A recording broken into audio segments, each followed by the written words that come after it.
So last year we discussed the recommended mark names in the user timing L1 spec. Like, can we bring those back? And there was general agreement that that's a good idea. The two names that were in there that are still used by thousands of sites are mark fully loaded and mark fully visible. They basically just allow sites to have a consistent way to report sorry for the typo, report like their own custom load times if they don't like want to use LCP or something like that. And now I have a new use case for a convention. Basically, we have these new features that are showing up in frameworks and CMSs. Each of these types of features that I listed as examples have like multiple implementations across frameworks and CMSs. Image directives are like kind of like a feature that just allows you to really easily add fetch priority hints and like generate source set so that your images will load faster and improve LCP.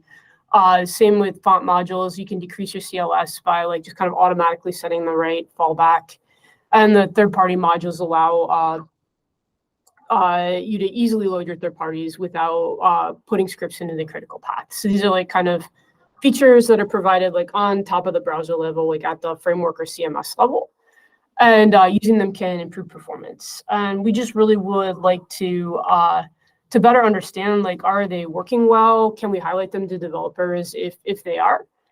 And we thought that a user timing mark might be a good way to like note that the feature is used. And then we realized that maybe if that was a convention, that there's a lot of use cases that unlocks. So lab tools, user timing marks are already in traces. So labs tools could just pick these up and say, oh, you're using Angular, you should try the Angular image directive because it will make your LCP load a lot faster, things like that. And then also they're in performance observers, so run providers could say, oh, you're using it or you're not using it, you started using it and you got a big improvement, those types of things. And then we could do larger scale analysis of whether these things, as they're adopted, improve core vitals if they were in the HTTP archive, which the trace events enable.